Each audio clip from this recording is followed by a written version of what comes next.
Hey guys, I've got somebody here. Him and his wife has finished a through hike. And something a little different. Theirs is a little bit different story, and I'm gonna let him tell us about it. Tell me about, first of all, your trail name. Trail name Skipper. Skipper, what is your wife's trail name? Wife's trail name is Sheep. Sheep? Yeah. Can I say? Over. Okay. Always. There she is. There she is. And how did you get that name? Just tell me that. Oh geez, because someone said I sound like a sheep when I burp. Okay. Good deal. Good deal. Thank you, Sheep.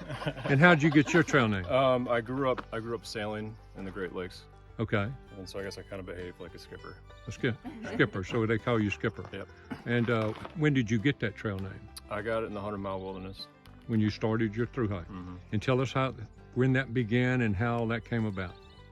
Well, we were dealing with the chairbacks in 100-mile wilderness and some bad weather, and I was pulling out my compass and trying to figure out wind directions, and the storm was rolling in, if we're gonna be able to skirt the storm, and somebody was like, "Oh, you sound like a real boat captain."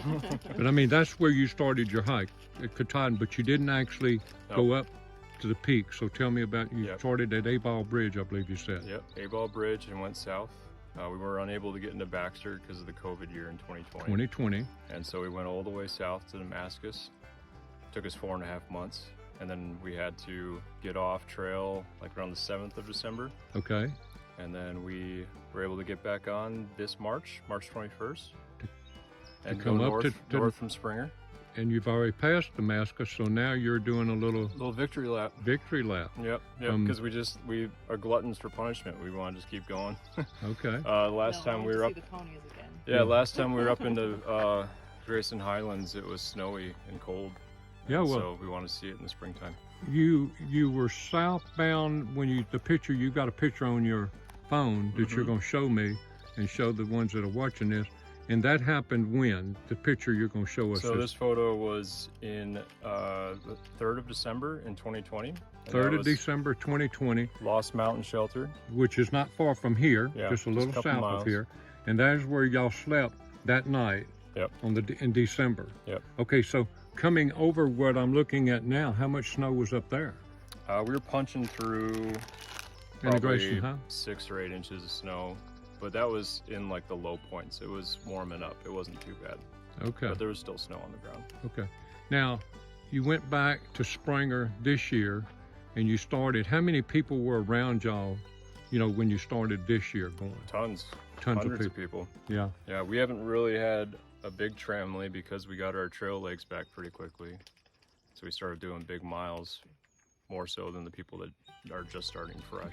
Now, you told me off camera a while ago that you had already hiked a good bit on the AT, a good section anyway, back in 2014.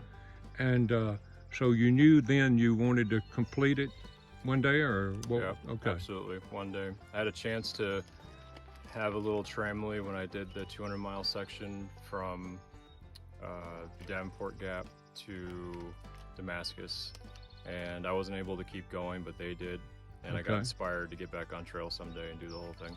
Sheep, were you always encouraged by him to do that, and did you really want to be part of it, or you just came? It took a little convincing. Okay. I always said I would do at least part of it with him. But you're proud you did it. I am. Yeah, I'm glad I came out. I know, you look like you've had fun.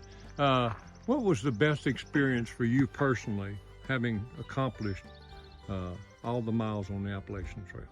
I think that speaks for it, really. I mean, it was a goal, right? And be able to achieve that goal and push past all the pain and discomfort and stick to it. The days that quit, the days that I wanted to quit in Pennsylvania and kept going. I'm glad you said that, because I often talk and ask people after they do at least 1,000 miles if they ever really gave thought to quitting the Appalachian Trail, and about 80% say absolutely. I almost quit, before I got to the 1,000-mile mark. Yeah.